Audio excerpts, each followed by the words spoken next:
Hello, welcome, welcome, welcome. Thank you so much for coming. This will be an intuitive reading using astrology, the tarot, and shamanism for the sign of Capricorn for the week of August 27th through September 3rd. And I'm going to read some shamanic advice at the end, and these are general readings, so they may not resonate with everyone. If they do, there is an extended in the description box below for you to check out. And welcome and thank you for your time and for coming. And we're just gonna get started here. I'm using the more traditional Rider-Waite tarot, and we're going to start off with a line from the past, the present, and the future.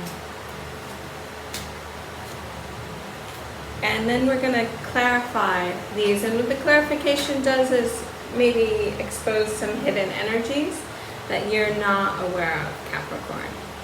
And this should be good for Capricorn, Sun, Moon, or Rising.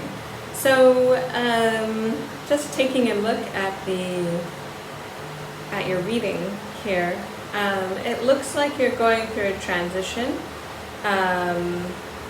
With the Death card, you're perhaps going inside of yourself and trying to find your intuition, and you recently had an epiphany. Where it's going though is finding happiness in yourself. If you can assuage your own disappointment. So let's clarify. Okay, so for the past we have the Six of Cups, the Judgment card, and the Knight of Cups. So I think that you had an epiphany, and usually when we have these epiphanies, it's because we had to do a lot of healing. We get these kinds.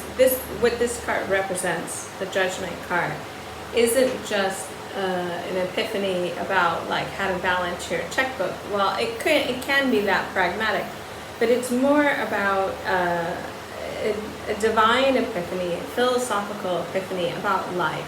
When I mean philosophical, I mean about life. And I think that you really, and it has something to do with innocence and innocent love. And I think that maybe you feel that you've lost, in this process, you feel that you've lost some innocence. And you've also maybe lost the ability to offer love. To have the capacity to offer love. But in the end, in the final outcome, you come out as the Sun, which is courage. It takes a lot of courage to offer love. And sorry, Capricorn, I have a low battery, and I don't know why my charger doesn't work on all the plugs. Let's hope that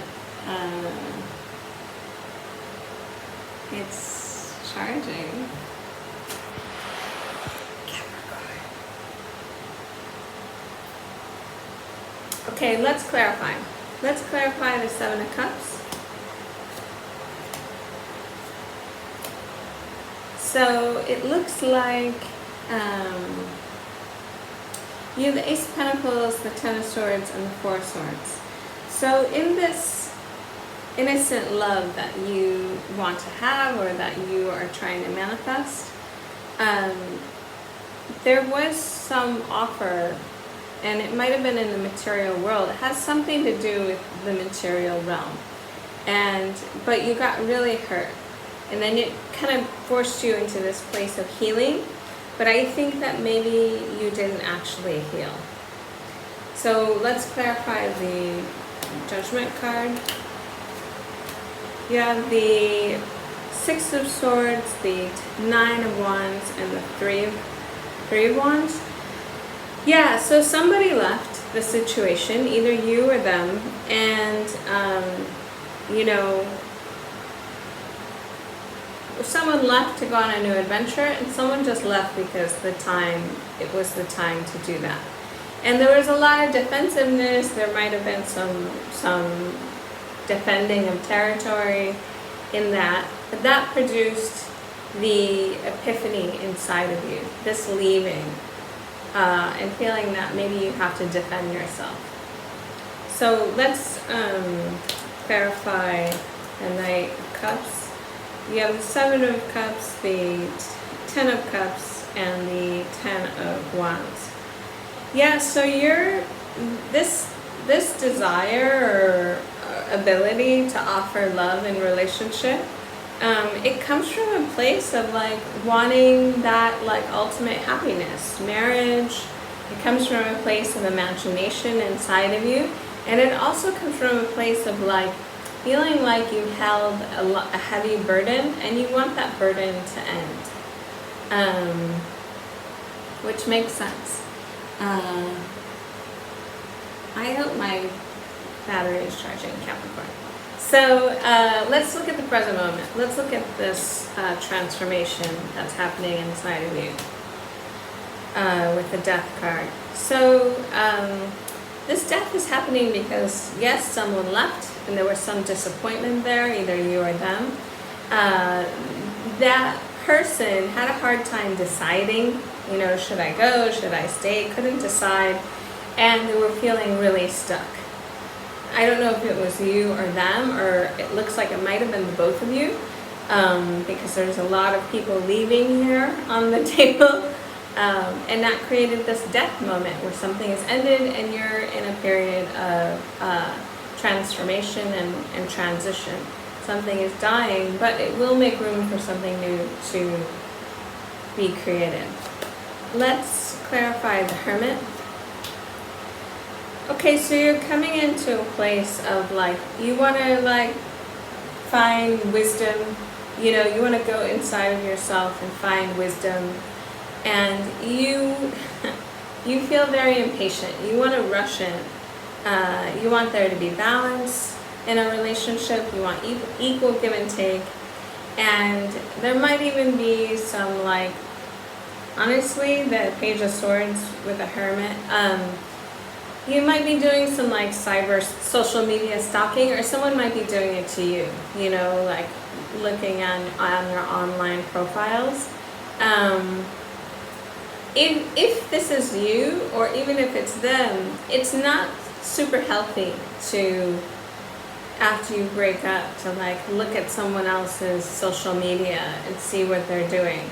That is not how you gain wisdom. You might be sequestering yourself, but the wisdom isn't like seeing what they're doing necessarily. The point of going inward is to find your own light. The Hermit has reached the top of the mountain and he has this light that he's looking at, and that's his own inner light.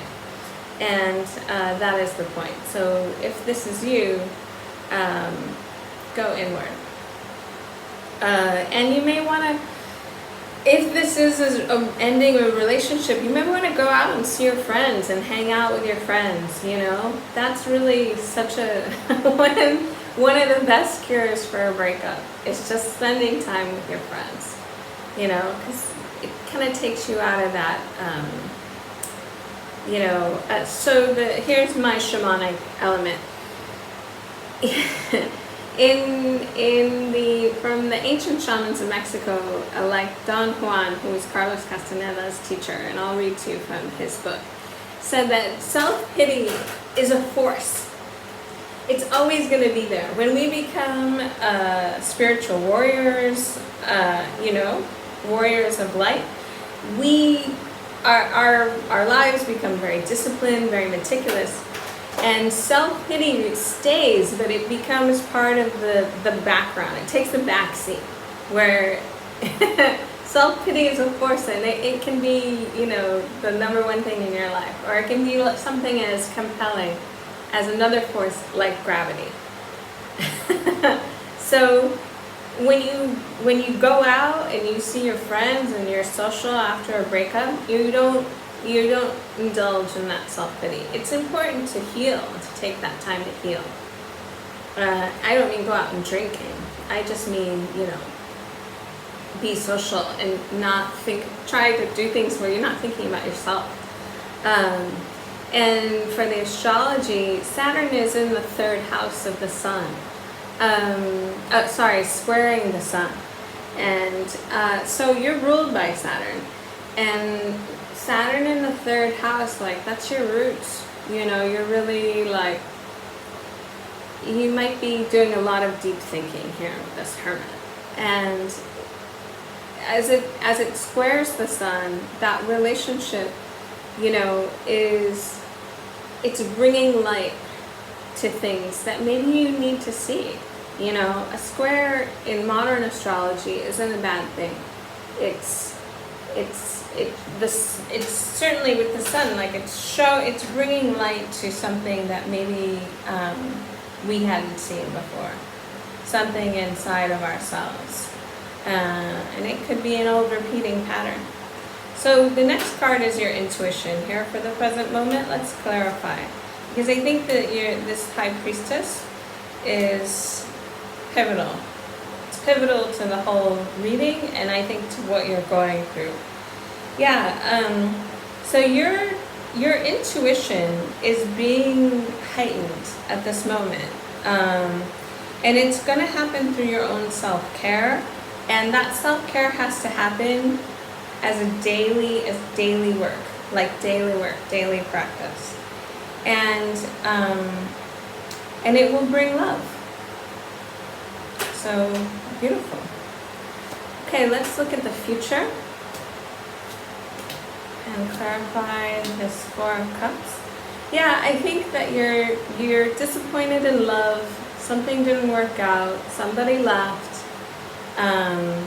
Somebody left in a love relationship, and now you're trying to get back into your magician self.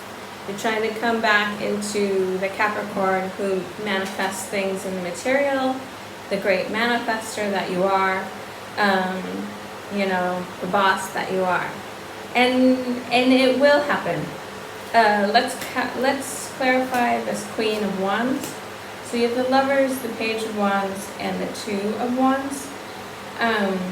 You will find your passion and your empowerment in the future, and it will come from another love.